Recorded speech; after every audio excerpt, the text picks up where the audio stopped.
मोहन की शादी की आज पहली सालगिरह थी। जमींदार घराने के होने के कारण सालगिरह बहुत धूमधाम से मनाए जाने का प्रबंध किया गया था। गांव के अलावा आसपास के कई गांवों में भी निमंत्रण भेज दिया गया था। दावत का सारा इंतजाम कर लिया गया था। बस इंतज़ार था तो मोहन का अपनी दुल्हन मोनिका के साथ अभिवादन करने का। स्टेज पूरी तरह सज चुकी थी।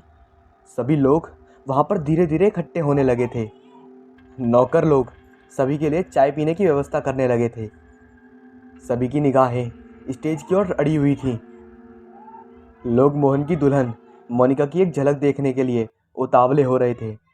बड़े घराने की बहू होने के कारण एक वर्ष में भी उनकी एक झलक भी किसी को देखने को भी नसीब नहीं हुई थी। सारी तैयारी अपने शबाब पर थी। तभी बाजे की हल्की ध्वनि के बीच मोनिका और मोहन आते दिखाई दिए। लेकिन ये क्या? मोनिका तो यहाँ भी लंबा घूंघट किए हुए थी।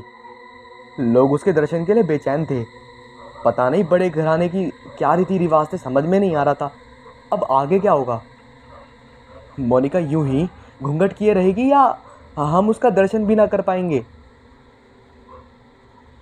गजब गांव के सभी लोग आपस में बातें किए गए थे। मोनिका और और मोहन धीरे धीरे चलकर स्टेज की ओर पहुंचे। ज्यों ही मिलकर केक काटने के लिए दोनों ने हाथ आगे बढ़ाया, लोग चिल्लाए, अरे अरे लाला जी, जरा बहू के मुखड़े से तनिक घूंघट तो हटवा दो, हम भी तो दर्शन कर लें अपनी ललियान के। लोगों के आग्रह पर मोहन के पिता ने अपने बेटे से कहा, बेटा बहू से कह दो तनिक घूंघट थोड़ा कर ले। मोनिका को एक वर्ष से सर से पल्लू हटाने की आदत ही नहीं थी, लेकिन उसने सर से घूंघट कम कर लिया, लेकिन हटाया नहीं। लोग अभी भी मोनिका की नाक नक्श ठीक से देख नहीं पा रहे थे। आंखें अभी घूंघट के अंदर ही थीं। लोगों के आग्रह पर उसने मोहन से धीरे से कहा, सुनो जी, अब इससे ज़्यादा घूंघट मैं नहीं हटा पाऊंगी। गांव के सभी लोग बड़े बूढ़े देखेंगे तो क्या कहेंगे। हमें अपनी इज्जत का भी तो ध्यान रखना है। हम समाज में बड़े हैं तो हमारी इज्जत और भी कीमती है, हमारी ज़मींदारी और भी ज़्यादा है। हम अपने बड़े बूढ़े की इज्जत को पलीता तो नहीं करवा सकते ना। मोनिका की बात सुनकर मोहन को लगा मोनिका सही कह रही है। उसने गांव के सभी लोगों से अनुरोध किया, आप सब हमारे पूज्य हैं, हमसे कुछ बड़े भी हैं। आपकी बहू नहीं चाहती कि आप लोगों की इज्जत मिट्टी में मिलाई जाए। गांव के बुजुर्गों ने इस बात का समर्थन किया और केक काटने की रस्म पूरी करवा दी। सभी लोग मोनिका के तीखे नैन नक्श देखकर उसकी खूबसूरती के कायल हो गए। लाला की बहू सुंदर होने के साथ अच्छे घराने की है। देखो कितनी समझदारी की बात की है इसने।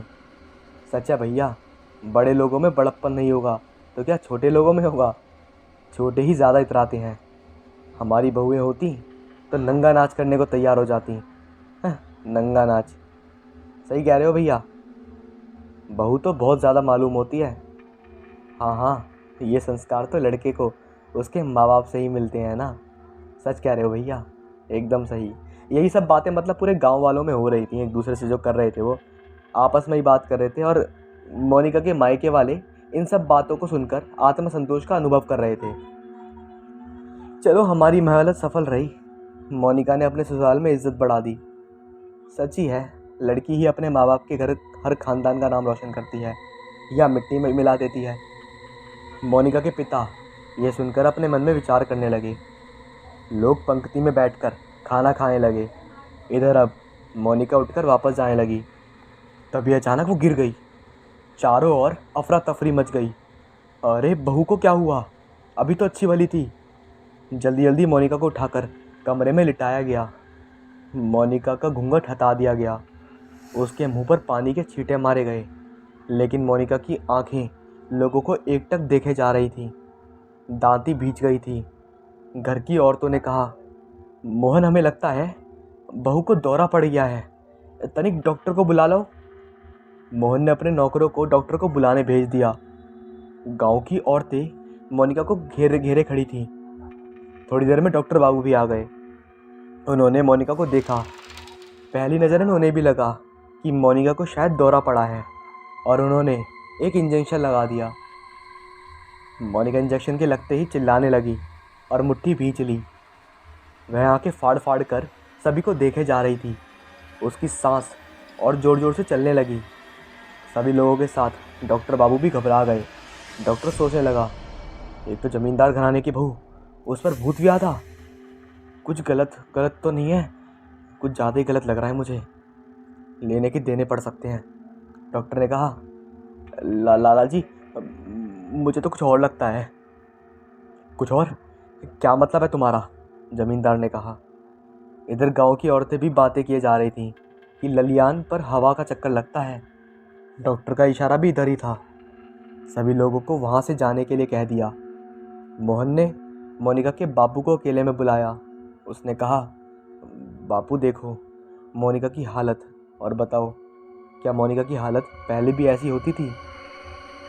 मोनिका के बापू अपनी बेटी की ऐसी हालत देखकर असमंजस में पड़ गए और बोले, दामाद जी, मेरी बेटी की हालत पहले कभी ऐसी हुई नहीं। ना तो कभी दौरा पड़ा और ना ही कभी ये भूत व्याधा लगी। पता नहीं आज अचानक मेरी लाडली को ये क्या हो गया। बातें चली रही थी कि थोड़ी देर में मोनिका उठकर बैठ गई और धीरे धीरे अपनी नॉर्मल पोजीशन में आने लगी। मोनिका के नॉर्मल होते ही घर के सभी लोगों के साथ उसके बापू ने भी राहत की सांस ली।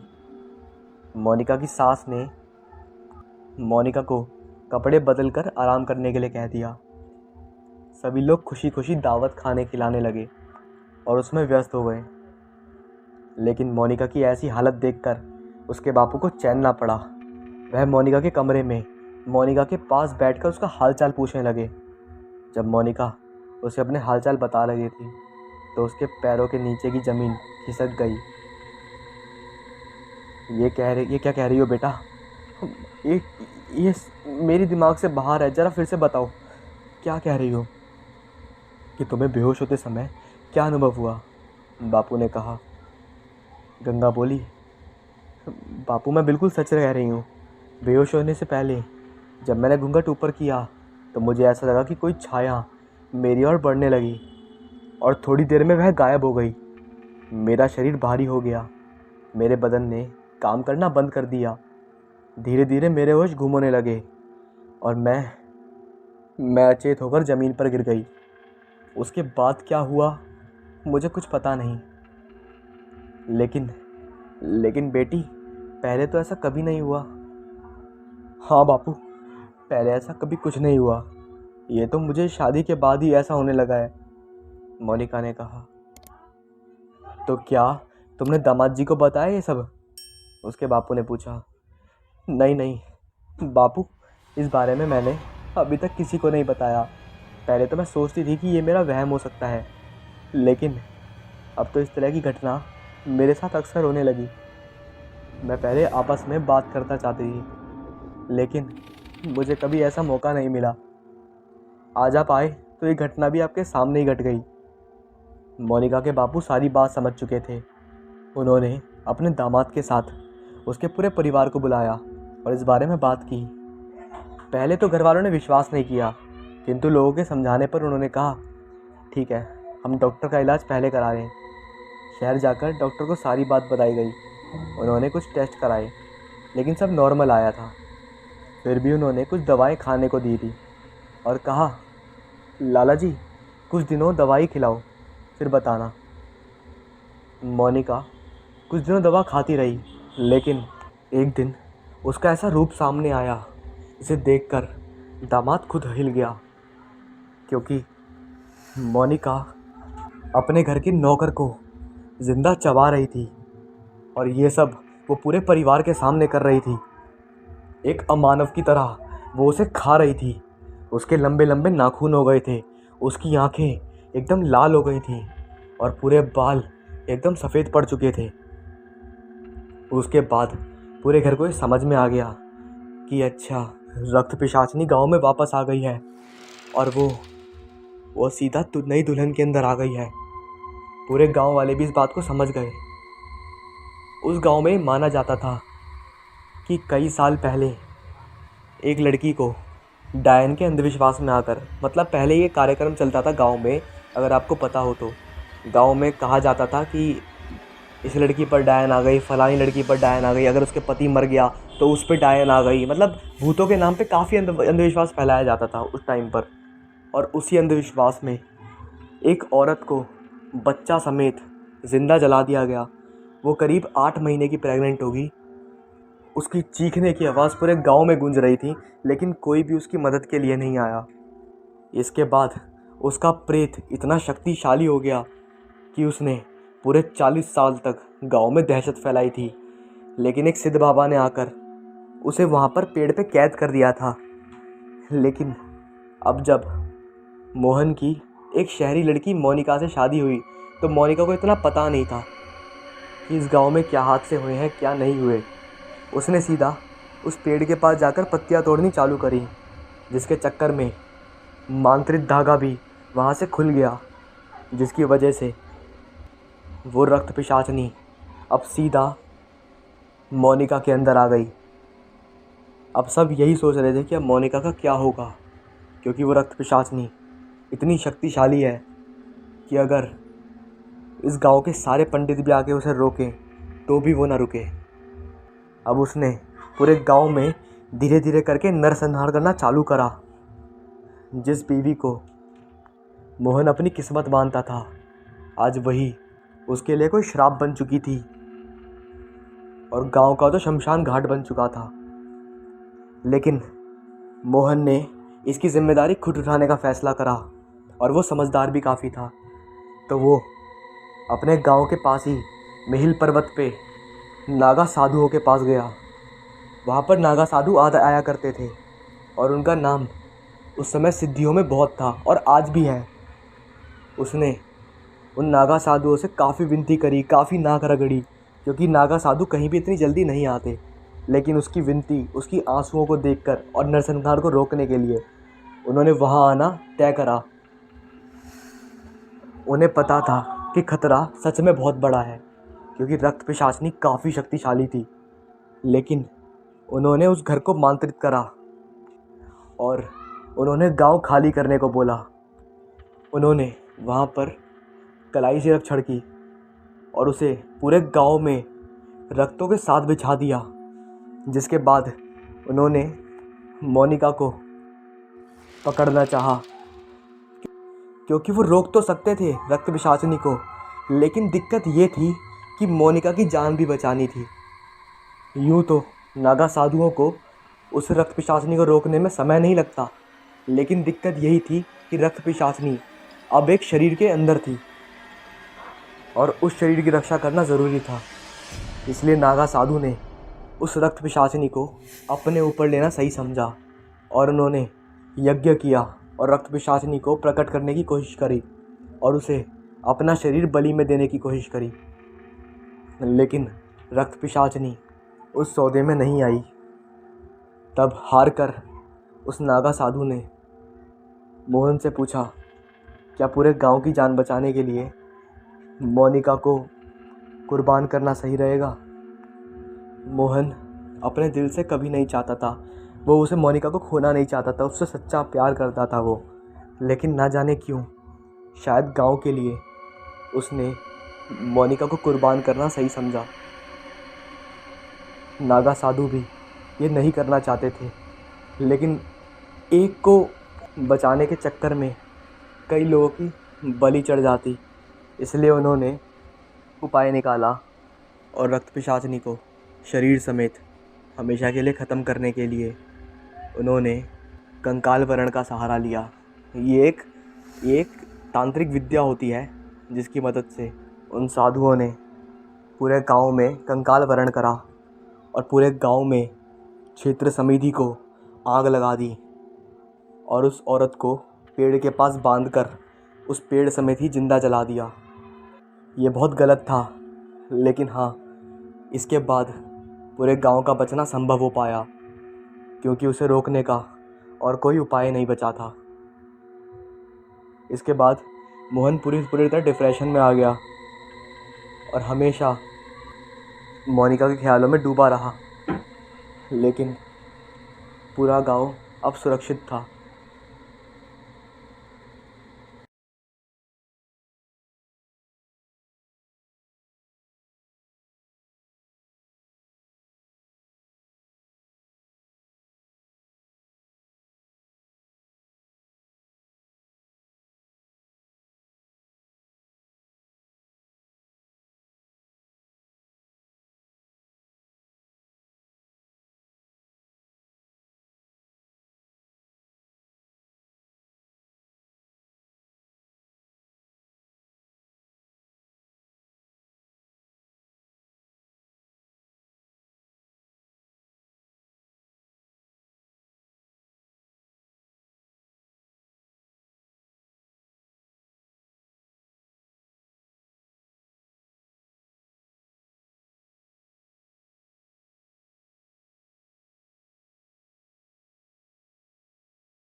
ये कहानी शुरू होती है जब मलिक अपनी गर्लफ्रेंड के साथ शादी करता है, पर कुछ सालों बाद उसका अफेयर अपनी ऑफिस की सेक्रेटरी के साथ हो जाता है।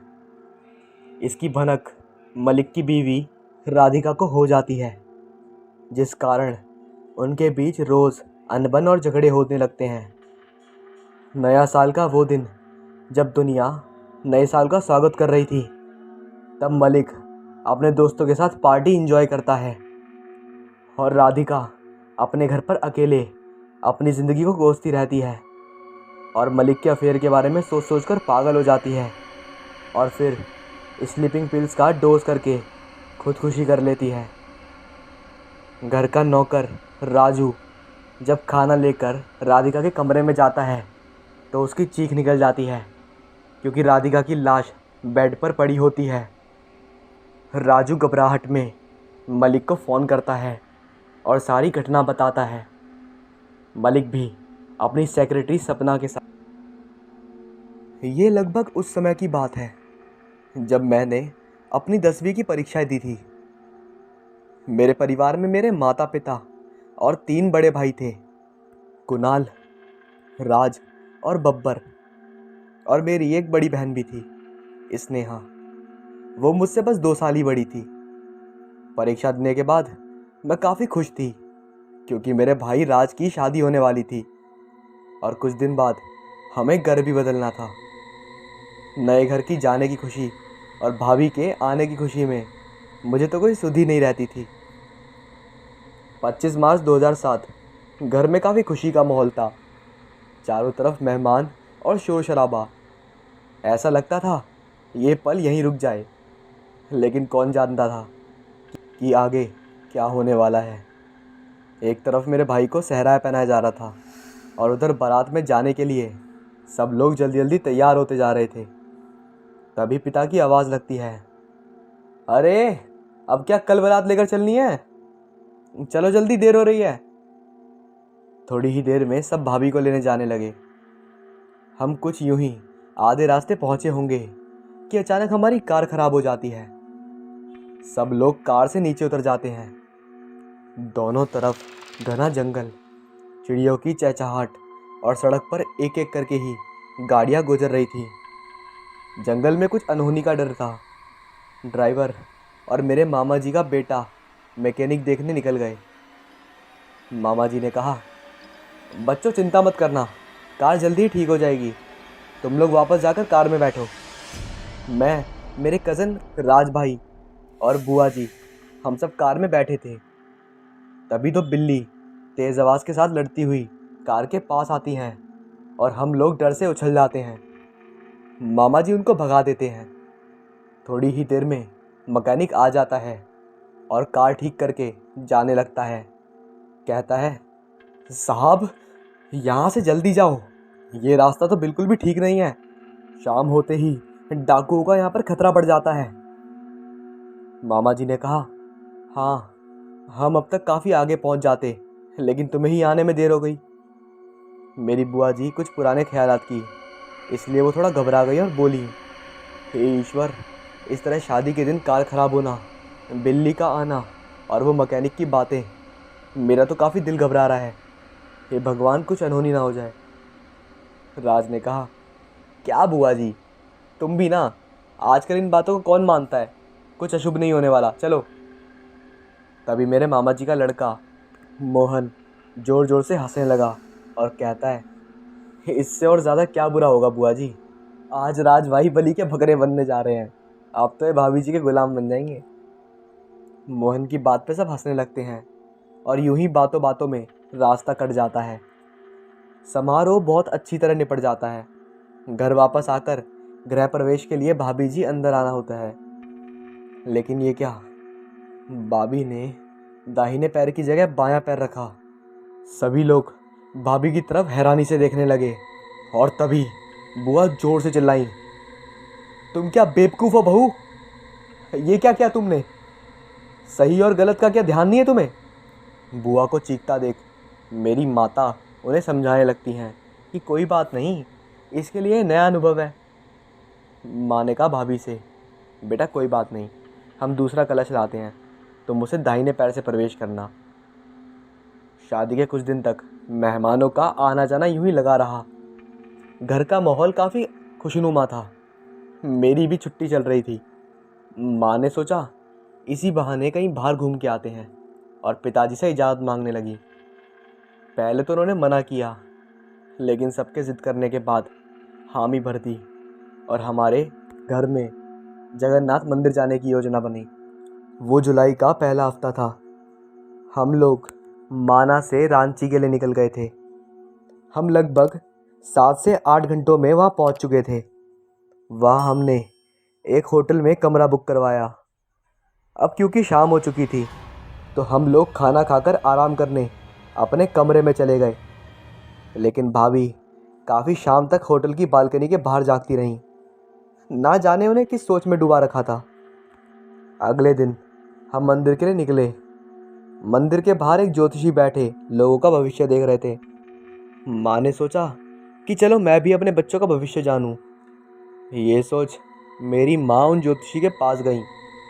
इससे पहले मेरी माँ उनसे कुछ पूछती, ज्योतिषी ने मेरे बड़े भाई राज को अपने पास बुलाया और बहुत बुलंद आवाज़ में कहा, बालक, तेरे ऊपर घोर विपत्ति आने वाली है। तू अपने विनाश के दिनों में कदम रख चुका है। मेरी माँ ये सुनकर घबरा कर बोली, पंडित जी आप क्या कह रहे हैं? अभी हाल ही में मेरे बेटे की शादी हुई है, आप इनके अच्छे भविष्य की कामना कीजिए। पंडित जी ने कहा, तथास्तु, लेकिन जो किस्मत में होना है वो कोई टाल नहीं सकता। पंडित जी की बात सुनकर हम बिना हाथ दिखाए ही अंदर मंदिर में दर्शन को चले जाते हैं। सभी देवी देवताओं के दर्शन करने के बाद हम खाना खाने के लिए एक ढाबे पर रुकते हैं। अचानक एक बूढ़ी औरत पीछे से मेरी भाभी को पकड़ के उल्टा सीधा बोलने लगती है और गाली गलौज करने लगती है। तभी एक ढाबे पे काम करने वाला लड़का उस औरत को वहाँ से भगा देता है और वो औरत इतना कहती हुई चली जाती है, डायन, छोड़ दें इन लोगों को। शाम को जब हम वापस लौट आते हैं तब पिताजी सबसे पूछते हैं कि अब कल वापस चलें या कहीं और घूमने जाना है, तो सब मना कर देते हैं। लेकिन तभी भाभी पापा से बोलती हैं कि यहाँ से थोड़ी ही दूर मेरी एक दूर की ताई जी का घर है। उनका फ़ोन आया था। ताई जी को पता चला कि मैं रांची आने हुई हूँ, तो उन्होंने मुझे अपने साथ कुछ दिन रहने के लिए बोला है। अगर आपकी इजाज़त हो तो मैं राज के साथ कुछ दिन वहाँ पर रह जाऊँ। पिताजी ने कहा, वो तो ठीक है बेटा, लेकिन राज के काम का नुकसान होगा। भाभी जी ने बड़ी मधुर आवाज़ में कहा, जी कोई बात नहीं, मैं ताई को मना कर देती हूँ।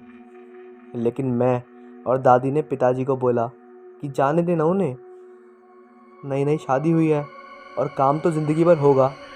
माँ ने हमारी बात का समर्थन किया तो पापा ने कहा, ठीक है चली जाओ, अपने साथ जिया यानी मुझे साथ लेके जाना। 2 दिन बाद हम लोग भाभी की ताई के घर निकल जाते हैं।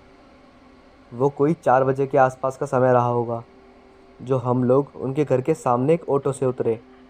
भाभी ने अपनी ताई को आवाज़ लगाई, लेकिन उन्होंने कोई जवाब नहीं दिया। शायद अंदर कोई नहीं था। तभी एक छोटा सा बच्चा लगभग 9-10 साल का भाग के आता है और हाँफते हुए बोलता है, जी जी, अम्मा ने बोला है आप लोग अंदर बैठ जाएं, उन्हें अभी एक आधा घंटा लगेगा वापस आने में। भाभी उस लड़के से पूछती हैं, ताई जी कहाँ गई हैं? लड़का बिना जवाब दिए दिए जल्दी भाग जाता है। भाभी मुझे और भैया को अंदर ले जाती हैं। गेट खोलते ही एक बड़ा सा आंगन, जिसकी दाईं तरफ 2 आम के पेड़ हैं और बीच में एक कुआं है, और दाईं तरफ एक गौशाला है, और चारों तरफ बांस के डंडों की बाउंड्री है, और बिल्कुल बीच में एक छोटा सा बिना प्लास्टर हुआ एक घर है। घर में घुसते ही दाईं तरफ एक बड़ा सा कमरा और बाईं तरफ 2 कमरे बराबर में बने हुए हैं। चटाई बिछाकर हम नीचे ही बैठ जाते हैं और भाभी पानी लेने रसोई में जाती हैं, जो कि घर के बाहरी पेड़ के नीचे है। मैं उठकर इधर उधर देखने लगती हूँ। बरामदे में सामने की ओर एक खिड़की है। वहाँ खड़े होकर बहुत अच्छी सी हवा लग रही थी और मैं अपनी आंखें बंद करके हवा का आनंद लेने लगती हूँ। और जैसे ही मैं अपनी आंखें धीरे से खोलती हूँ तो अचानक ही एक भयानक सा चेहरा मेरे सामने होता है। मैं एकदम चिल्लाती हूँ। मेरा भाई एकदम से खड़े हो जाता है और तभी मैं बेहोश हो जाती हूँ। थोड़ी देर बाद जब मेरे को होश आता है तो मेरे पास मेरी माँ की उम्र की एक औरत बैठी होती है। वो शायद ताई जी होंगी। मुझे होश में आता देख वो भाभी और भैया को आवाज़ लगाती है। भैया को देख के मैं रोने लगती हूँ और घर वापस जाने के लिए बोलती हूँ तो ताई जी कहती हैं, अरे बेटा घबरा मत, बस थोड़ा सा बुखार है, ठीक हो जाएगा। ये गांव है ना, और तुम धूप में आए हो। वैद्य जी आए थे, बोले कल सुबह तक ठीक हो जाओगी तुम। मुझे भी लगता है कि मेरी वजह से भाभी भैया को परेशान कर रही हूँ, इसलिए मैं हाँ में गर्दन हिला देती हूँ। रात को सब लोग खाना खाकर सोने के लिए चले जाते हैं।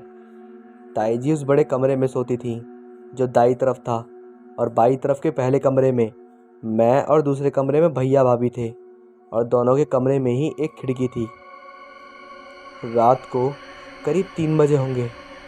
अचानक मेरी नींद टूटी और मुझे एक शोर सा सुनाई दिया जो बहुत ही तेज़ पड़ रहा था। मैंने शोर को अनदेखा कर बोतल में से पानी पीने के लिए बोतल को जैसे ही उठाया, एक बहुत मोटी सी छिपकली उसके पीछे से खिड़की की तरफ भागी। उसे देख मेरी चीख निकल पड़ी, लेकिन अच्छा हुआ कोई जागा नहीं। कुछ देर तो मुझे नींद नहीं आई, लेकिन जब नींद की झपकी आने लगी तो ऐसा लगा जैसे वो शोर बराबर के कमरे से आ रहा हो। मैंने कान लगा के सुना तो अजीब सा शोर आ रहा था। लगभग 4 बजे वो शोर एकदम बंद हो गया।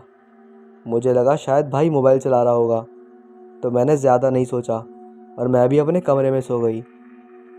अगले दिन ताई जी हमें अपने खेत और पास के गांव में घुमाने के लिए गईं, और फिर दोपहर को वापस घर आकर हम खाना खाकर आराम करने लगे। शाम के कोई 7 बजे होंगे। सब खाने की तैयारी कर रहे थे, लेकिन भाभी कहीं दिख नहीं रही थी। मैंने ताई जी से पूछा कि भाभी कहाँ हैं, तो ताई जी बोली अपने कमरे में होगी। मैं वहाँ गई तो देखा एक सो रही हैं। मैंने सोचा उठा दूँ, खाना खाकर सो जाएंगी। फिर सोचा शायद थक गई होंगी इसलिए सो रही हैं।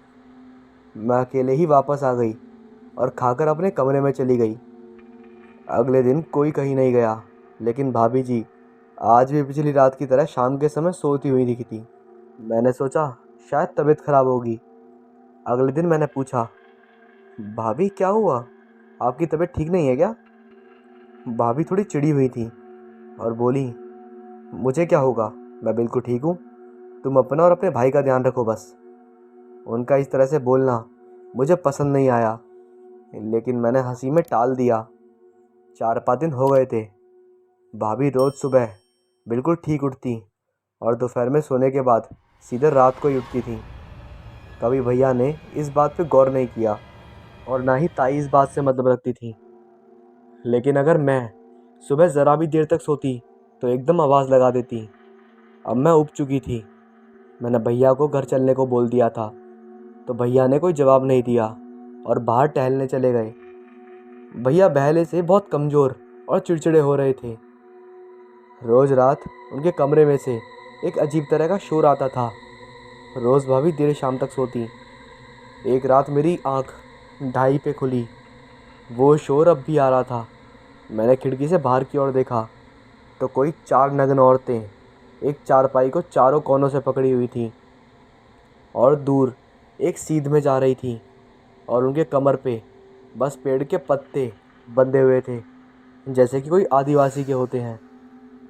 मैंने कुछ देर देखा तो वो गायब हो गई, लेकिन शोर अब भी आ रहा था। मैं बहुत घबरा गई कि रोज़ इतनी रात को आखिर होता क्या है। अगली सुबह मैंने ताई जी से पूछना चाहा कि रात को आपके सामने वाले खेतों में कुछ लोग आते हैं क्या।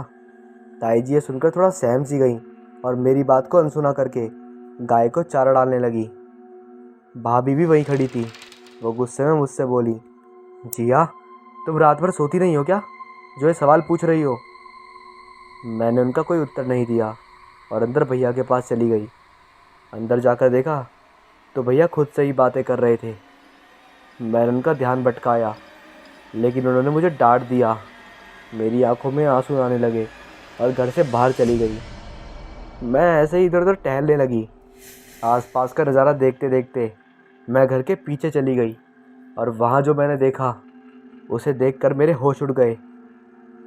घर के पीछे एक मिट्टी के बर्तन में एक अंडा, नींबू और सिंदूर था और वो भी भैया की शर्ट के ऊपर रखा हुआ था। ये सब कुछ समझते हुए मुझे ज़्यादा देर नहीं लगी कि मैं भाग के भैया के पास गई। लेकिन ये क्या, भैया ज़ोर ज़ोर से रो रहे हैं और भाभी वही उनके पास बैठी उनको देख रही हैं। मैं गुस्से में कमरे में गई और भाभी पे चिल्लाई, भैया इतना रो रहे हैं और आप उन्हें चुप क्यों नहीं करा रही। भाभी बिना कुछ बोले बाहर चली गई। मुझे उनका ये रवैया समझ नहीं आया और मैं मम्मी को फ़ोन करने के लिए भैया का फ़ोन उठाने लगी। फ़ोन वहीं पास में रखा था। मैंने मम्मी को फ़ोन पे सारी बात बताई और उनसे हमें यहाँ से ले जाने को कहा। माँ और पिताजी अगले दिन ही ताई जी के घर आ गए। माँ ने भाभी से भैया की तबीयत के बारे में पूछा कि ये सब क्या हुआ। राज को क्या हुआ है, तुमने हमें फ़ोन करके जानकारी क्यों नहीं दी, और जिया इतना रो क्यों रही थी फ़ोन पर। ये सब सुनकर भाभी के चेहरे पे गुस्सा साफ दिख रहा था। उन्होंने माँ को जवाब दिया, मम्मी जी मैंने सोचा कि आप लोग बेकार ही परेशान होंगे और इनको बस बुखार है। हमने वैद्य जी को दिखाया था, वो बोले जगह बदलने की वजह से ये सब हुआ है। पापा बीच में भाभी को रोकते हुए बोले, अगर जगह रास नहीं आई तो इतने दिन यहाँ रुकने का मतलब क्या था। मैंने भी पापा की बात का समर्थन करते हुए बोला, हाँ मुझे भी बुखार आया था और मैंने यहाँ से चलने को बोला था, लेकिन मैं ठीक हो जाऊँगी ऐसा कहकर मेरा मन भी बना लिया। मुझे लगा शायद जगह की वजह से मेरी तबीयत ख़राब हुई, लेकिन भैया को देख के नहीं लगता कि इनको बुखार है। ताई जी सबके लिए चाय नाश्ता लेकर आईं और सबका ध्यान इन बातों से हटाती हैं। थोड़ी बहुत देर में मम्मी को अकेले पाते देखकर मैंने सारी बातें मम्मी को बता दी कि पहले दिन ही यहाँ आते मैंने क्या देखा। रोज़ रात को एक ही शोर और घर के पीछे वो सामान और शर्ट।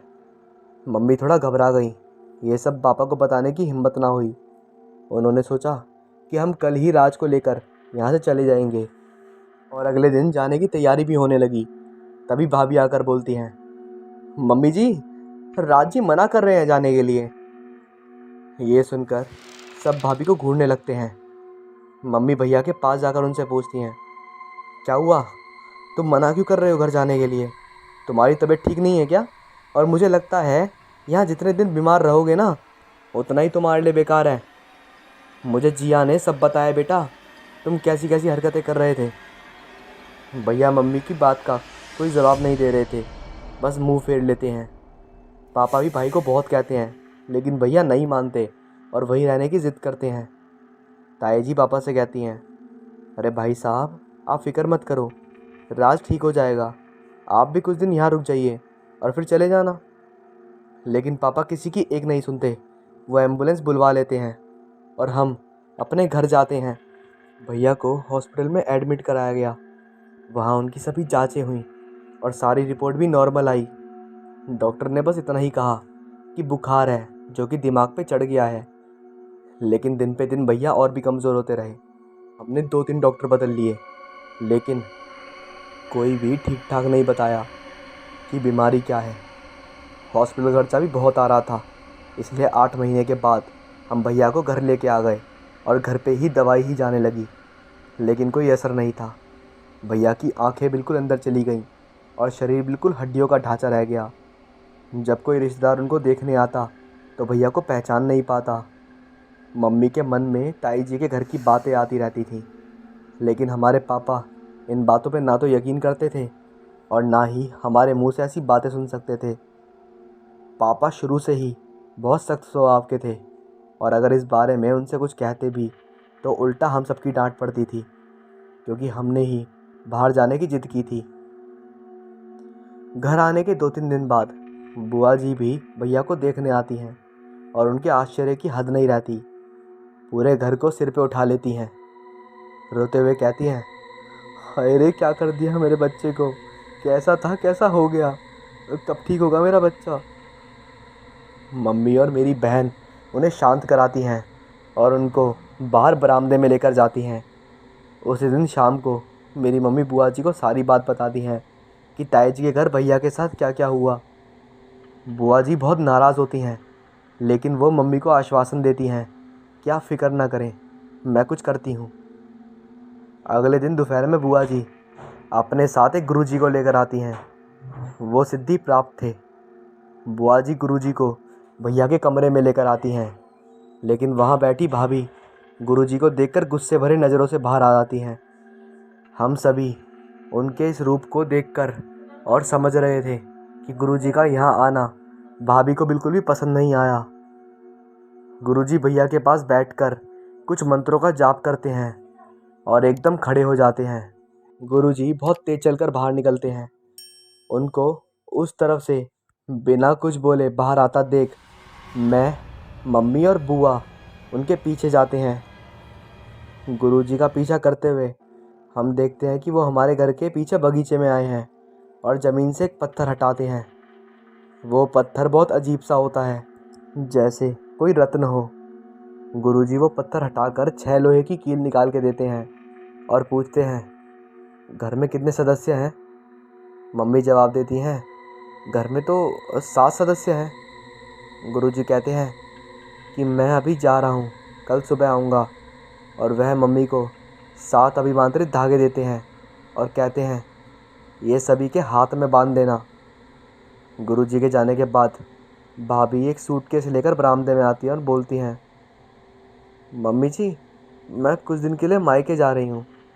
मम्मी जी भाई से कहती हैं, ये कोई समय है जाने का? तुम्हें पता है ना राज की कितनी तबीयत ख़राब है। इस समय राज को तुम्हारी ज़रूरत है और तुम मायके जा रही हो। भाभी जी कहती हैं, तो और क्या मम्मी जी, इस घर में क्या हो रहा है मुझे कुछ समझ में नहीं आ रहा और मुझे कोई बताता ही नहीं है। तभी बुआ गुस्से से बोलती हैं, तुम्हें बताने की क्या ज़रूरत है, ये सब तुम्हारे तो किया धरा है। मम्मी और बुआ जी को चुप कराती हैं, लेकिन बुआ हमारी नहीं सुनती और भाभी को उल्टा सीधा बोलना शुरू कर देती हैं। आज मुझे बोलने दो। जब से ये लड़की आई है तब से राज की तबीयत ख़राब है। अपशगुन है ये लड़की। मुझे तो ये रिश्ता शुरू से ही नहीं पसंद था, लेकिन क्या करें, भैया के आगे किसी की चलती कहाँ है। इतनी खड़ी खोटी सुनाने के बाद भाभी रो पड़ती हैं और तभी पापा आ जाते हैं और भाभी को रोता देख पूछते हैं, क्या हुआ, ये क्या ड्रामा लगा रखा है। पापा भाभी से पूछते हैं, क्या हुआ रानी, तुम रो क्यों रही हो, और ये सूटकेस, तुम कहाँ जा रही हो। भाभी रोते हुए बोलती हैं, पापा जी, मुझे नहीं पता था कि आप सब लोग मुझे मनुष्य समझते हो। बुआ जी को ऐसा लगता है कि राज की हालत मेरी वजह से है। पापा बुआ को गुस्से में घूरते हैं और भाभी को अंदर जाने को बोलते हैं, लेकिन भाभी भी जिद करके बैठी हैं, वो नहीं रुकेंगी। बुआ जी अपनी सफाई में कुछ बोलने की कोशिश करती हैं, लेकिन पिताजी उनकी कुछ नहीं सुनते और भाभी को समझाकर रोकने की कोशिश करते हैं, पर भाभी नहीं रुकती और कहती हैं, अगर मैं मनुष्य हूँ तो इस घर में मेरा कोई काम नहीं, और गुस्से में सूट को उठाकर चली जाती हैं। भाभी के जागते ही पापा गुस्से में अपने कमरे में चले जाते हैं। रात में मम्मी पापा के लिए खाना लेकर जाती हैं और उन्हें सारी बात बताने का फ़ैसला करती हैं। मम्मी पिताजी को ताई के घर के बारे में विस्तार में बताती हैं, लेकिन पिताजी उनकी बातों पर विश्वास नहीं करते और बोलते हैं कि आज के ज़माने में ऐसी बातें कौन करता है, और अगर ऐसा कुछ है भी तो रानी का इसमें क्या दोष, तुम मुझसे बातें क्यों सुना रही थी। मम्मी जी उन्हें जवाब देती हैं, यही तो मुझे समझ नहीं आ रहा, राज तो उसका पति है, फिर वो। पिताजी गुस्से में बोलते हैं, तुमने अपनी आंखों से कुछ देखा नहीं तो तुम बेचारी रानी को इतने दोष में क्यों डाल रही हो। वो बिन माँ बाप की लड़की है, ऐसा कुछ नहीं करेगी। इतना कहकर पापा सोने के लिए लेट जाते हैं और माँ भी फिर कुछ नहीं बोलती।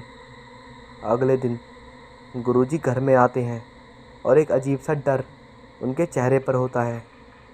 वे मम्मी से कहते हैं, तुमने बहुत देर कर दी, अब कुछ नहीं हो सकता। और तभी पापा ऑफिस जाने के लिए कमरे से निकलते हैं। गुरुजी को देख मम्मी और बुआ जी संदेह भरी आंखों से देखकर ऑफिस के लिए चले जाते हैं। गुरुजी घर में बने एक छोटे से बड़े मंदिर में जाते हैं। वहाँ से कुछ केसर उठाते हैं और उसे राज भैया के बिस्तर पर डाल देते हैं। कुछ ही पल में पूरा बिस्तर का रंग लाल पड़ जाता है। ये देख मम्मी और हम सब लोग सुन रह जाते हैं। गुरुजी मम्मी को बताते हैं, कोई तो है जो तुम्हारे बेटे को जान से मारना चाहता है, या यूँ कहें कि वो तुम्हारे बेटे की बलि देगा। मम्मी ये सुन के रोने लगती हैं। बुआ जी कुछ बोलने की हालत में नहीं होती हैं और मम्मी जी रोते हुए गुरुजी से पूछती हैं, गुरुजी ऐसा कौन करेगा, मेरे बेटे ने किसी का क्या बिगाड़ा है। गुरुजी आगे बताते हैं, ये कोई साधारण बलि नहीं है और ये किसी साधारण कार्य को लेकर नहीं दी जाएगी, ना ही वह कोई साधारण व्यक्ति है जो भी ये सब कुछ कर रहा है। बुआ जी पूछती हैं, तो ये बताओ कि इन सब के पीछे कौन है और उसे कैसे हम अपने बेटे से बचाएंगे, मतलब अपने बेटे को उससे बचाएंगे। गुरुजी बोलते हैं, इसके पीछे कौन है ये बताना सरल नहीं है और राज को बचाना तो नामुमकिन है। इसमें कोई अघोरी ही आपकी मदद कर सकता है। प्रेतशिला पहाड़ पर एक अघोरी रहते हैं, वहाँ वो पिंडदान करते हैं। आपको उस अघोरी से ही कुछ मदद लेनी होगी। प्रेतशिला पहाड़ पर घने पेड़ों के बीच उनकी कुटिया है, अब वही आपकी मदद करेंगे। मम्मी और बुआ जी बिना देरी किए अगली सुबह प्रेतशिला पहाड़ के उसी अघोरी के पास जाते हैं। जाते समय मम्मी और बुआ जी शिव मंदिर के दर्शन किए और वहाँ से आगे बढ़ने से पहले उन्होंने अघोरी का पता पूछ लिया और उस दिशा की ओर बढ़ दिए। रास्ता काफ़ी थका देने वाला था, भरी धूप थी, कहीं कहीं कोई पेड़ था, बस थोड़ी देर वहीं थोड़ा आराम कर लेते थे। दोपहर 4 बजे बुआ और मम्मी वहाँ पहुँचे। उनकी कुटिया के पास 4 लड़के बैठे थे, कुछ साफ़ सफाई कर रहे थे। उनमें से एक लड़के से मम्मी और बुआ जी अघोरी बाबा के बारे में पूछा तो उन्होंने कुछ देर इंतज़ार करने को कहा। वे सूरज ढलने तक वहीं बैठे इंतज़ार कर रहे।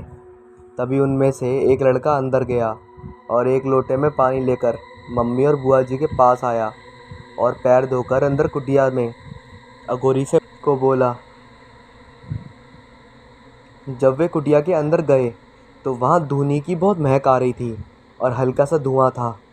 अघोरी चेहरे से बहुत ही कठोर स्वभाव के लग रहे थे। अघोरी ने अपने सामने एक चटाई पर बैठने को कहा। मम्मी के कुछ बोलने से पहले ही अघोरी ने उनसे बोला, वो डायन है और वो तुम सबको मार देगी।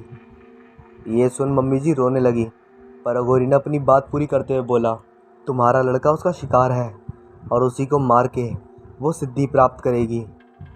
अघोरी मम्मी को विभूत देते कहा था, इसे अपने माथे से कभी मत हटने देना। अघोरी एक मिट्टी के बर्तन में पानी देता है और उसे राज भैया को पिलाने को बोलता है।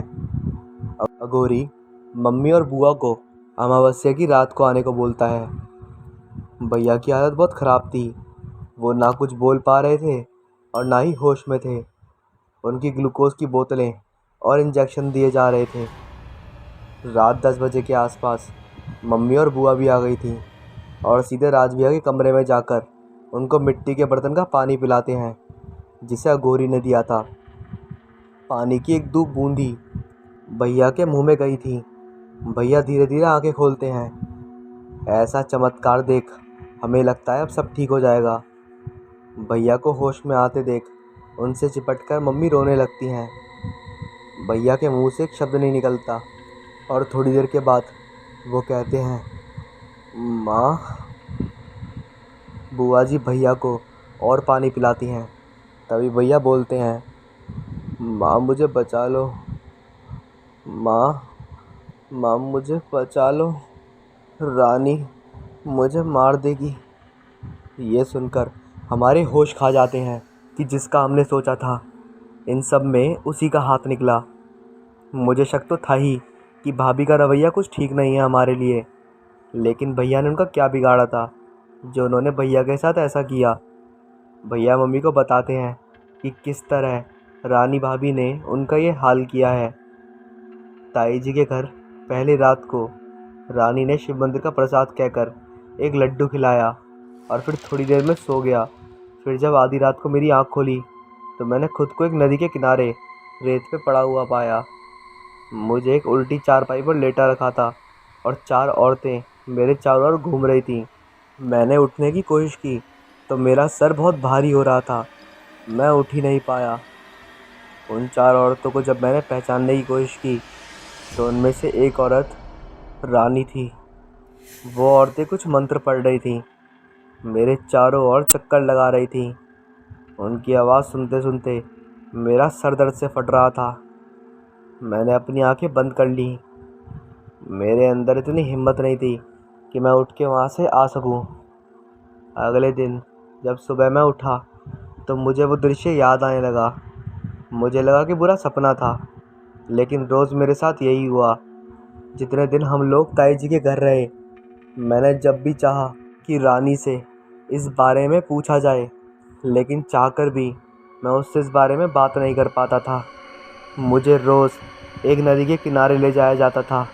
मुझे बांधा नहीं गया था, फिर भी मेरा शरीर बंधा हुआ लगता था। एक दिन मैंने अपने बिस्तर के सिरहाने के पास अजीब सी गंध आ रही थी। मैंने नीचे झांक कर देखा तो एक मांस का टुकड़ा था। मैंने ताई जी को बताया तो उन्होंने वो मांस का टुकड़ा फेंक दिया, लेकिन अगले 2 दिन भी फिर उतना ही बड़ा वैसा ही मांस का टुकड़ा दिखाई दिया। ताई जी ने फिर फेंक दिया और उसके बाद मुझे पता नहीं क्या हुआ। ये सब सुन के हमारे होश उड़ गए। भैया के साथ इतना कुछ हो गया और हमें खबर तक नहीं हुई। सभी के दिमाग में बस एक ही सवाल चल रहा था, रानी भाभी ने ऐसा क्यों किया। सभी को बहुत गुस्सा भी आ रहा था। बुआ जी ने रानी भाभी को सभी सवालों का जवाब जानने के लिए फ़ोन किया, लेकिन उनका फ़ोन नहीं लगा। शाम को जब पापा घर आए तो हमने उन्हें भैया की बात बताई, लेकिन पापा का दिमाग इन सब बातों पर यकीन ना करने को हो रहा था। पापा तुरंत भैया के पास गए और उनसे पूछा, क्या ये जो कह रहे हैं सब सही है। भैया ने हाँ में गर्दन हिला दी। ये देखकर पापा के तो मानो जैसे पैरों तले ज़मीन खिसक गई। पापा ने भी तुरंत भाभी को फ़ोन लगाने की कोशिश की, लेकिन उनका फ़ोन नहीं लगा। फिर पापा ने अगले दिन भाभी के घर जाने का फ़ैसला किया।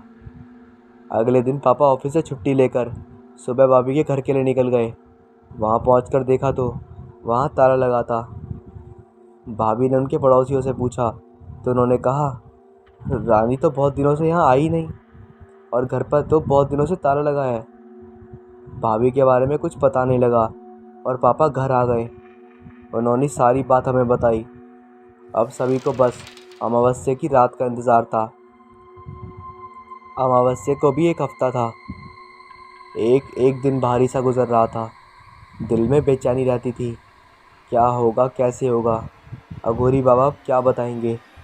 ये सब बातें घर के दिमाग में रहती थीं। 3 दिन बाद मेरी बड़ी बहन और भाई लक्ष्मण भी दिल्ली से आने वाले थे। वो दोनों वहाँ दिल्ली यूनिवर्सिटी में पढ़ने के लिए गए थे। जब उन्हें भैया की हालत के बारे में बताया तो उन्होंने घर आने का सोचा, लेकिन पापा ने मना कर दिया। लेकिन उन दोनों ने पापा को बिन बताए आने का फ़ैसला कर लिया। 2 दिन भी बस चिंता में निकल गए और फिर तीसरे दिन सुबह ही दीदी और लक्ष्मण घर आ गए। और मम्मी उनको देख के हैरानी से बोली, हम सबका दिल भर आया। कुछ दिन पहले तक कितनी खुशियाँ थी और आज अचानक। पापा ने दीदी से कहा, तुम लोगों को मना किया था ना मैंने घर आने के लिए, तुम लोगों की पढ़ाई का नुकसान नहीं होगा। बुआ जी दीदी भैया को साथ देते हुए बोलती हैं, भैया बच्चों को मैंने ही बुलाया है, राज याद कर रहा था इन्हें। इस बात पर पापा ज़्यादा कुछ नहीं बोले और नाश्ता करके अपने ऑफिस चले गए। दीदी और भैया ने जब राज भैया को देखा तो वो भी हैरान रह गए भैया को देखते ही। लेकिन शायद ये सब किस्मत में था। रानी भाभी से भी कोई कांटेक्ट नहीं हो पा रहा था क्योंकि वो अनाथ थी, तो उनके जानने वालों या उनके रिश्तेदारों को भी हम जानते नहीं थे, और जिन्हें जानते थे उनसे पता किया तो वो भी रानी के बारे में कुछ बता नहीं पा रहे थे। गुरुजी और अघोरी की बात बार बार दिमाग में आती थी, क्या सच में भैया के पास अब कम वक्त है। बुआ जी ने सोचा कि ये सब रानी की ताई के घर से शुरू हुआ था, शायद वहीं जाकर रानी के बारे में पता किया जा सकता है। बुआ जी अगले दिन ताई जी के घर जाने की तैयारी करने लगती हैं। सभी लोग रात का खाना खाकर अपने कमरों में सोने के लिए चले जाते हैं। राज भैया के साथ मम्मी सोती थी। रात के 2 बजे मम्मी चीखने लगती हैं और सभी की आंखें खुल जाती हैं। सभी कमरे में जाकर देखते हैं तो राज भैया को खून की उल्टियाँ हो रही हैं और ज़मीन में पड़ते ही काला रंग पड़ जाता है। ऐसा अजीब मंजर देखकर किसी को कुछ समझ नहीं आ रहा था। पापा जल्दी से हॉस्पिटल फ़ोन करते हैं। आधे घंटे तक कोई एम्बुलेंस नहीं आती तो पापा और लक्ष्मण भैया राज भैया को बाइक पर हॉस्पिटल ले जाते हैं। मम्मी और हम सब लोग भी हॉस्पिटल पहुंचते हैं। वहाँ रिसेप्शन पर एक लड़की बैठी थी। उससे पूछा तो उसने बताया कि डॉक्टर अभी इमरजेंसी केस में दूसरे हॉस्पिटल गए हैं और आधा घंटा लगेगा। किसी को कुछ भी समझ नहीं आ रहा था, लेकिन पापा उस लड़की से राज भैया को एडमिट करने को बोल देते हैं और भैया को आईसीयू वार्ड में भर्ती करा दिया जाता है। भैया कुछ बोल नहीं रहे थे और उल्टियाँ भी बंद नहीं हो रही थी, लेकिन नर्स किसी को अंदर नहीं जाने दे रही थी। सभी के मन में बेचैनी थी। आधे घंटे बाद राज भैया के डॉक्टर आते हैं और वो सीधे आईसीयू में जाते हैं। इधर हम सब लोग प्रार्थना कर रहे थे कि बस भैया को कुछ ना हो, क्योंकि उस अघोरी की बातें दिमाग से निकल नहीं रही थी। 10 मिनट बाद डॉक्टर बाहर आते हैं और पापा से बोलते हैं, आई एम सॉरी, हम आपके बेटे को बचा नहीं पाए। और बस ये सुनते ही हॉस्पिटल में मातम सा छा जाता है। मुझे भी कोई होश नहीं था कि कैसे, कब, क्या हुआ, कौन घर आया हमें। मुझे जब होश आया तो मैं आंगन में एक चटाई पे लेटी हुई थी। घर में मातम छाया हुआ था और बस चारों तरफ से रोने पीटने की आवाज़ें आ रही थी।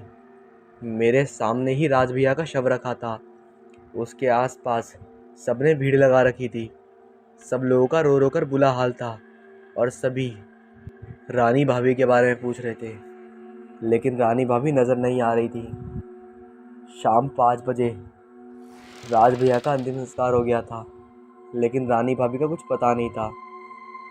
2-3 दिन कैसे बीत गए कोई होश नहीं था। लगभग सितंबर का महीना था।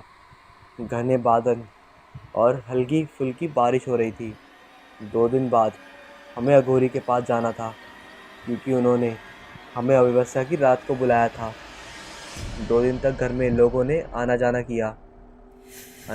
वो रात आ गई थी। मैं, बुआ जी, मम्मी पापा और लक्ष्मण भैया दोपहर 4 बजे ही अघोरी से मिलने के लिए चल देते हैं, क्योंकि प्रेतशिला पहाड़ तक पहुंचने में काफ़ी समय लगता था। दीदी बुआ की लड़की के साथ घर पर ही रुकती हैं। कभी धूप कभी बादल, हम लोग उस अघोरी की कुटिया तक शाम 7 बजे तक पहुंच जाते हैं। वहाँ उनके 2 शिष्य हमें बाहर बने चबूतरे पर बैठाते हैं। थोड़ी ही देर में एक शिष्य आता है और हमसे बातचीत करने लगता है। वो खुद कुछ बताता है कि उसके पिता जीवन की इच्छाओं को पूरा करने के लिए तंत्र मंत्र सीखने लगे और एक तांत्रिक बन गए। उससे पहले उसके पिता फूल बेचा करते थे। एक दिन ध्यान करते समय उसके पिता की मृत्यु हो गई। उस लड़के का इस दुनिया में कोई नहीं है, इसलिए उसने अघोरी की शरण ले ली। वो लड़का बताता है, वैसे तो इस अघोरी का साधना स्थान शमशान है, लेकिन हम लड़कों की वजह से वो यहाँ रहते हैं। रवि नाम का वो लड़का बहुत ही होनहार सा प्रतीत हो रहा था।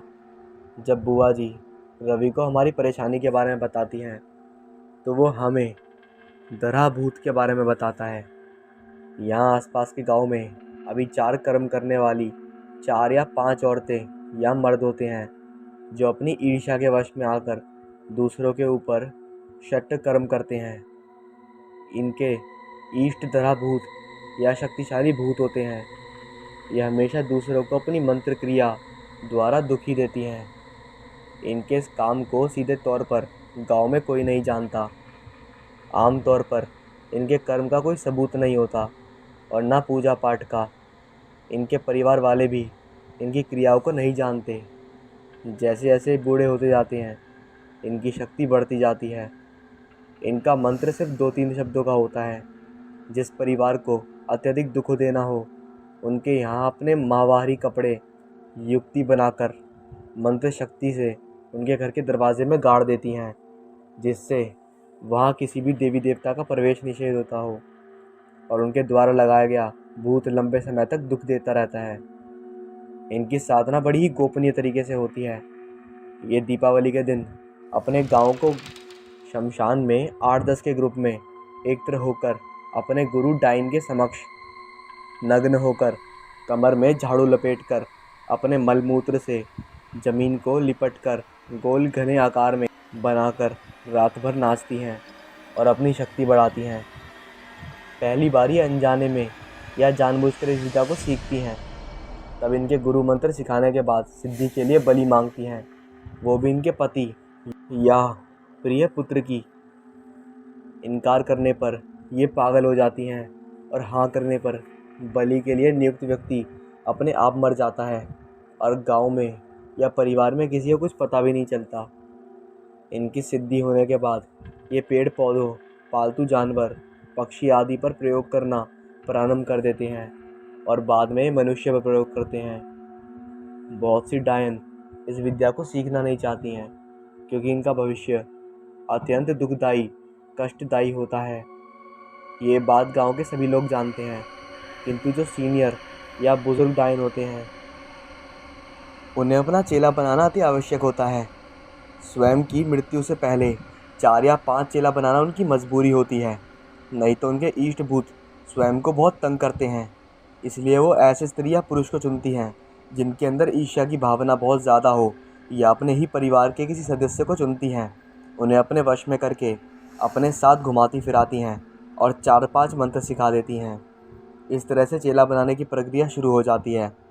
इसके अलावा वो कम उम्र की अपने ही परिवार की 1 या 2 लड़की के ऊपर शक्तिपात करती हैं ताकि वो लड़की जितने साल बाद भी विवाह हो, उसके बाद लड़की के ऊपर अपने आप की गुण विद्या जागृत होने लगती है, सपने में मंत्र और विधि मिलने लगती है। इस तरह से डायन बनने की प्रक्रिया होती है। हम लोग बस यही सोचते हैं कि डायन एक अत्यंत खतरनाक, काली और क्रूप दिखने वाली बुढ़िया होगी, जैसा कि टीवी सीरियल में हम देखते हैं, जबकि हकीकत में ऐसा कुछ नहीं है। डायन तो अत्यंत सुंदर, खूबसूरत, गोरी, काली, 18 से 20 साल की या 50 से 100 साल की भी हो सकती है। बीए या एमए पढ़ी लिखी भी हो सकती है, नौकरी पेशा वाली भी या गृहिणी भी हो सकती है, किसी बहन, माँ, भाभी, पत्नी कोई भी हो सकती है। इनकी कोई विशेष पहचान नहीं होती। आज जो साधारण स्त्री है 1 साल बाद डायन बन जाए और किसी को पता भी ना चले, ऐसा भी हो सकता है।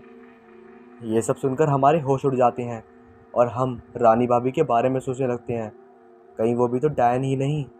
तभी एक लड़का अंदर से आता है और हम अघोरी के पास जाने लगते हैं। अघोरी हमसे कहता है, तैयार हो तुम?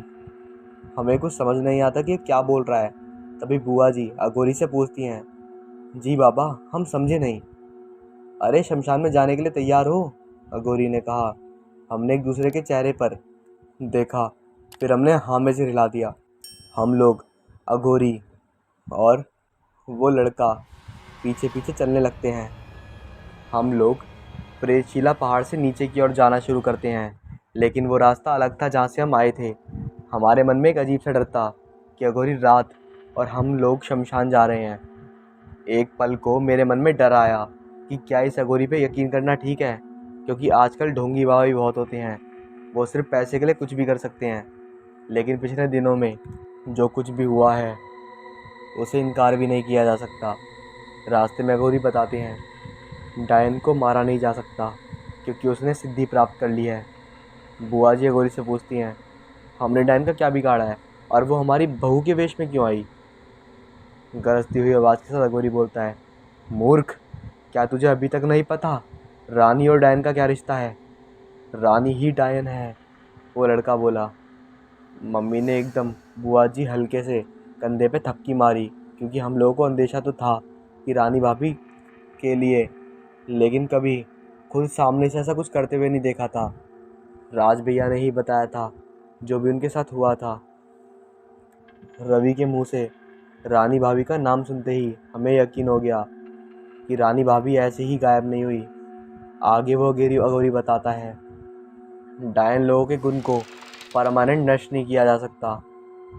इनसे हर व्यक्ति डरता है और नफरत करता है। इनकी मौत अत्यधिक दर्दनाक और कष्टदायी होती है। इनकी आयु अत्यधिक लंबी होती है। इसके अलावा ये दूसरों की उम्र चुराकर बहुत लंबी उम्र जीती हैं। जैसे जैसे ये बूढ़ी होती हैं वैसे वैसे इनकी शक्ति बढ़ती जाती है और इस तरह के कार्य करने वाला मर्द को डैया कहा जाता है। किंतु डायन की संख्या डैया से 3 गुना ज़्यादा होती है। डायन अत्यधिक चालाक और शातिर होती है। एक वरिष्ठ डायन के ऊपर मरण क्रिया करना बहुत ही मुश्किल है। कोई उच्च कोटि का अघोरी ही कर सकता है, क्योंकि इनका इष्ट भूत 24 घंटे इनकी सुरक्षा करता है और इनका पिंड 24 घंटा बंधा रहता है। उस पर भी ये हर पल सतर्क रहते हैं। इसके अलावा इनके परिवार के किसी भी सदस्य पर कोई तांत्रिक क्रिया या मरण क्रिया नहीं करी जा सकती, चाहे कहीं भी रहें, क्योंकि इनका पिंड भी हमेशा बंधा रहता है। इनके हर पल की खबर डायन को इष्ट भूत देता रहता है। वह एक कर्ण पिशाचिनी की तरह कार्य करता है। इसी कारण डायन के परिवार बेफिक्र और खुशी खुशी रहते हैं। उनकी खेती बाड़ी और गाय बैल सभी पूरी तरह सुरक्षित रहते हैं। एक डायन दूसरे डायन के परिवार वालों को भी दुख नहीं पहुंचा सकती और किसी साधारण व्यक्ति के ऊपर की गई तांत्रिक क्रिया को बिल्कुल ठीक नहीं कर सकती है। ये सिर्फ दुख देने का काम कर सकती है, ठीक करने का काम नहीं कर सकती। किंतु हाँ, स्वयं के द्वारा की गई तांत्रिक क्रिया को स्वयं अपनी इच्छा से जब चाहे तब ठीक कर सकती हैं। एक डायन के पास परिवार वालों को बर्बाद करने के लिए 1000 तरीके होते हैं। ये सब सुनने में काफ़ी अजीब था, लेकिन फिर भी इन बातों पे यकीन करने के अलावा हमारे पास कोई और रास्ता नहीं था। रात करीब 3 बजे हम शमशान में पहुंचे थे। वहाँ आसपास कोई नहीं होता। अघोरी बाबा एक हवन कुंड के रखते हैं और उसके चारों ओर सिंदूर से आबंत्रित गोले खींचकर हमें उसमें बैठने को कहते हैं। अपने और रवि के लिए भी ठीक ऐसा ही गोला बनाकर उसमें बैठ जाते हैं। अघोरी अपने सामने एक प्लेट में 6 सोने के सिक्के जैसे कोई यंत्र रखते हैं और 30 से 40 मिनट तक अपना ध्यान करते हैं। फिर उस यंत्र में अपने आप ही धुआं उठता है और एक जोरदार आवाज़ के साथ वो पलट हवा में उछल जाती है और अघोरी बाबा वो यंत्र अपने हाथ में ले लेते हैं। उन यंत्र पे वो कुछ मंत्र पढ़ते हैं और मम्मी पापा, बुआ भैया और मुझे देकर बोलते हैं, ये डायन सुरक्षा कवच है, इसे अपने पास रखना। फिर रानी क्या, कोई भी डायन या भूत प्रेत तुम लोगों का कुछ नहीं बिगाड़ सकती। हम लोग उस कवच को चूमते हैं और एक धागे में करके अपने हाथों में बांध देते हैं। मेरा भाई अपनी जगह से उठकर आता है और हम सभी के माथे पर विभूत लगाता है। तभी तेज हवा चलने लगती है। बारिश का मौसम तो था ही, लेकिन काले घने बादल उस शमशान के माहौल को और भी डरावना बनाते हैं। उस शमशान के अंधेरे को एकमात्र वो अग्नि कुंडी मिटा रहा था। आसमान में बादल ऐसे लग रहे थे मानो हमारे सिर के ऊपर ही हो और बस अब बारिश होने वाली हो। लेकिन बारिश नहीं होती, बस एक बिजली चमकती है। साथ ही अघोरी बहुत ऊंची आवाज़ के साथ मंत्रों का जाप कर रहे थे। जितना ज़ोर से उनका उच्चारण होता उतनी ही तेज बिजली चमकती। आखिर में एक बहुत तेज बिजली चमकी और सामने एक औरत दिखाई पड़ी। उसके बाल खुले और आगे की तरफ थे, पैर उल्टे थे, कमर पे झाड़ू के पत्ते बंधे थे। उसकी वेशभूषा ठीक वैसी ही थी जैसे रवि ने बताया था, बिल्कुल डायन। उसके सीने का हिस्सा उसके बालों में ढक रखा था। मेरी नज़रें उस पर टिक जा रही थी। मैं बस उसकी शक्ल देखना चाहती थी। जैसे ही उसने अपने दोनों हाथों से अपने बालों को हल्के से पीछे तक समेटा, हम लोग आश्चर्यचकित रह गए। इतनी अजीब वेशभूषा में और कोई नहीं बल्कि रानी भाभी थी। पापा घबरा के उठने लगते हैं। तभी रवि पापा को सावधान करता है। रानी भाभी बहुत ही गुस्से में लग रही थी। आंखें बिल्कुल लाल थी, जोर से सांस ले रही थी। वो धीरे धीरे हमारी तरफ आ रही थी। अघोरी बाबा ने एक मंत्र पढ़ा, जिसके बाद वो वहीं खड़ी रही। ऐसा लग रहा था जैसे किसी जंजीरों ने उसे पकड़ रखा है। अघोरी बाबा रानी भाभी से कहते हैं, ए डायन, क्या चाहती है तू? इन लोगों ने तेरा क्या बिगाड़ा है? तूने इनके बेटे की बलि क्यों दी? रानी भाभी कुछ नहीं बोलती। अघोरी बाबा अपने मंत्र जारी रखते हैं और रानी भाभी खुद ही तड़पने लगती हैं, जैसे उनको चोट लग रही हो। अघोरी बाबा अपने मंत्र के जाप को तेज आवाज़ में पढ़ने लगते हैं और आखिर में एक चीख के साथ रानी भाभी की आवाज़ निकलती है और वो नीचे ज़मीन पर बैठ जाती हैं। इन लोगों ने मेरा सब कुछ छीन लिया। इनके लालच ने मेरी ज़िंदगी तबाह कर दी, रानी भाभी ने कहा। हम लोग एक दूसरे की तरफ देखते देखते बोले, ये क्या कह रही है? हमने इनकी ज़िंदगी कहाँ ख़राब करी? रानी भाभी आगे बोलती हैं, अक्षित कुमार। ये नाम सुनकर पापा के चेहरे के हाव भाव उड़ जाते हैं और रानी भाभी ज़ोर ज़ोर से हंसने लगती हैं। कुछ याद आया तुझे, राहुल? क्या किया था तूने उनके साथ? रानी भाभी ने कहा। सभी पापा की तरफ देखते हैं इसका जवाब जानने के लिए, लेकिन पापा बस घबरा रहे होते हैं। आगे रानी भाभी रोने लगती हैं और एकदम चीख के बोलती हैं, नहीं छोड़ूंगी किसी को भी। तूने मेरा परिवार मिटा दिया, मैं भी तुझे और तेरे परिवार को मिटा दूंगी। और ज़ोर ज़ोर से हंसने लगती हैं। अघोरी रानी भाभी से कहते हैं, अभी इन्हें छोड़ दे, वरना जो तेरा गुरु है जिसने तुझे डायन बनाया है, उसे भी मार दूंगा मैं। ये बात सुनकर रानी भाभी और ज़ोर से हंसती हैं और कहती हैं, तू तू क्या मारेगा मुझे? क्या तू नहीं जानता? अब मैं सिद्धि प्राप्त कर चुकी हूँ। अब मेरा कोई कुछ नहीं बिगाड़ सकता। इस राहुल ने मेरी माँ, मेरे पिता, मेरे छोटे भाई को मार डाला, सिर्फ एक नौकरी के लिए। मैं उस दिन अपनी नानी के घर जाने के लिए तैयार हुई थी। हम लोग निकलने वाले ही थे कि घर के लाइटें टेलीफोन, वहाँ पर घंटी बजी। पापा मुझे, मेरी माँ और मेरे भाई को बाहर इंतज़ार करने को कहते हैं और जाकर फ़ोन पे बात करते हैं। जब वो बाहर आए तो उनका चेहरा बिल्कुल उतरा हुआ था, जो अभी तक इसलिए खिलखिला रहा था क्योंकि पापा की सरकारी नौकरी लगी थी।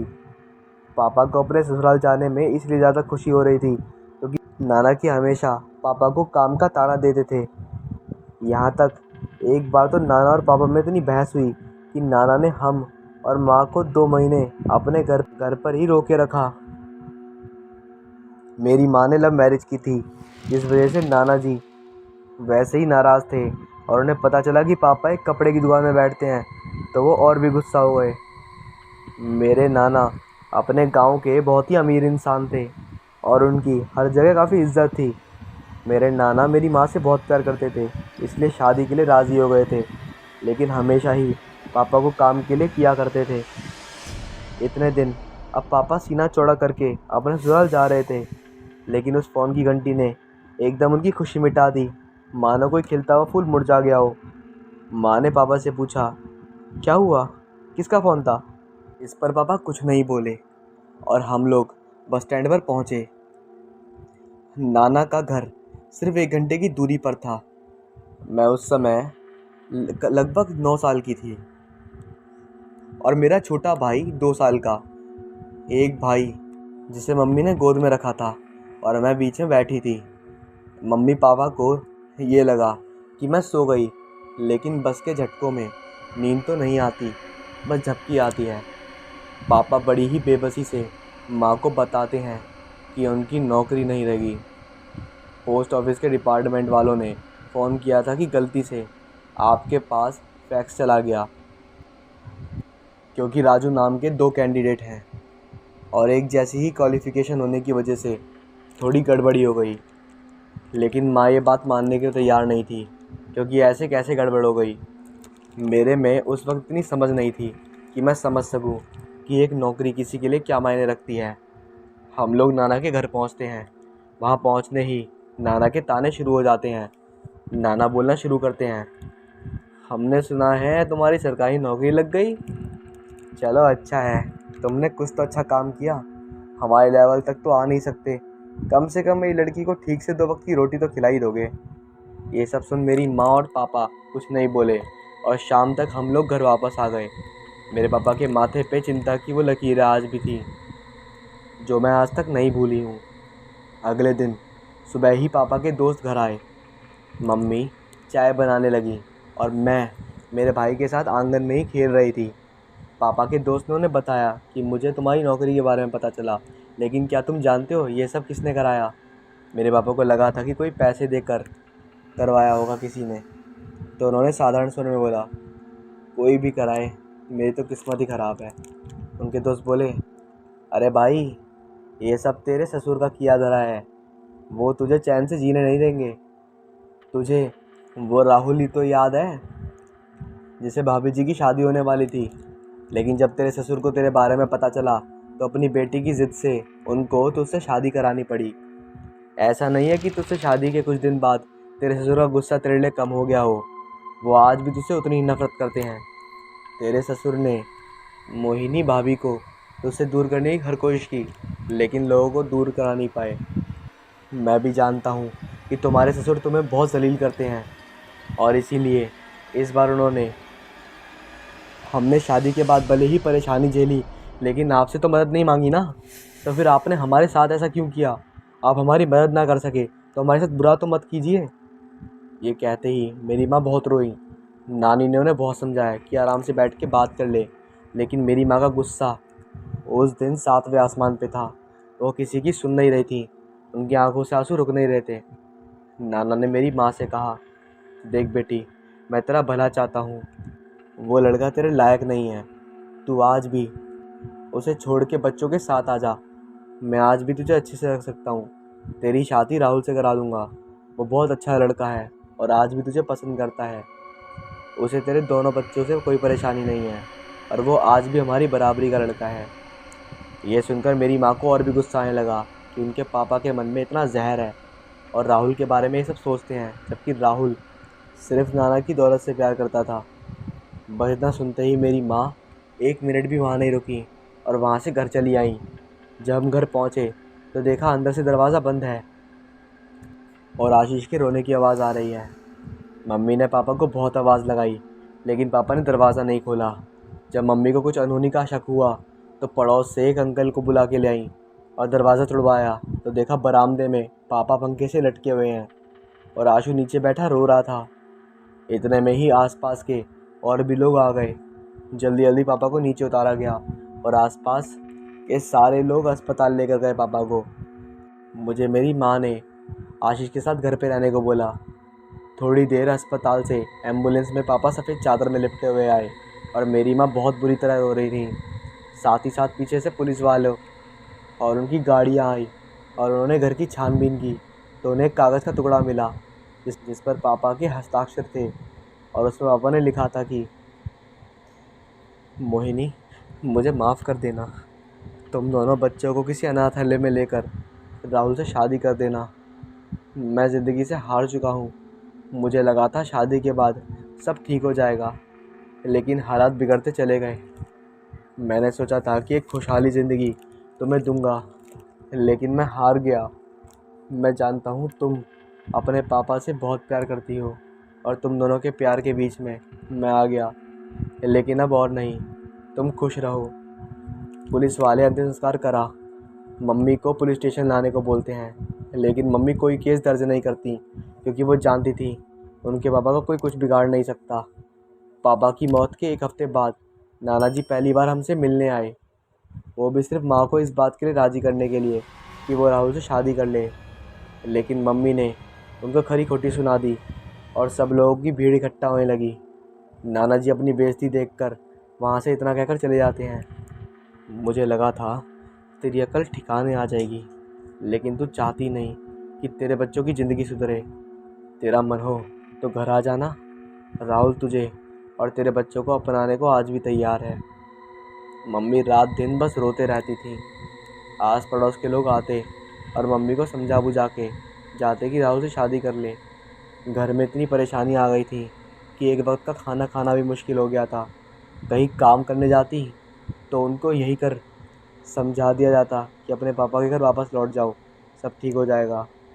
आखिर में सब लोगों की बातें मानकर मेरी माँ ने राहुल से शादी कर ली। लेकिन शादी के 3 दिन बाद ही राहुल ने हम दोनों को अनाथालय में डलवा दिया और माँ को वो डेली मारता था। राहुल एक जंगली जानवर था, इंसान हो ही नहीं सकता था वो। मेरी माँ हम दोनों के बिना नहीं रह पाती थी और वो जब भी अपने नाना से मदद मांगती थी तो वो उन्हें घर से भगा देते थे। मेरी माँ को राहुल ने एक बार जान से मार दिया और उसे कहीं दफना दिया। मैं और आशीष हम दोनों काफ़ी छोटे थे। मैं अपने भाई आशीष को उठाकर उस घर की तरफ बढ़ पड़ी, लेकिन हमारा बीच रास्ते में ही एक्सीडेंट हो गया, जिसकी वजह से मेरी और आशीष की मौत हो गई।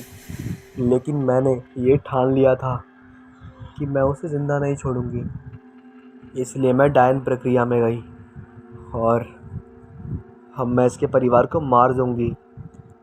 ये सुनकर मेरी माँ और पास बैठा सारा परिवार एक तरह से बहुत गुस्से में आ चुका था। लेकिन कुदरत का करिश्मा था। उस डायन ने अपनी पूरी शक्ति लगाकर वो पूरी रफ्तार में जैसे ही राहुल के पास पहुंची, राहुल डरकर पीछे हो गया और जैसे ही वो पीछे हुआ पूरा परिवार ने चिल्लाया नहीं, क्योंकि वो अब गोले से बाहर था। उस डायन ने राहुल के 32 टुकड़े कर दिए और वहीं खाड़ के वो मार दी। उसके बाद अघोरी ने सबको शांत कराया। पूरा परिवार ये देखकर चौंकने लगा था और सब रोने लगे थे।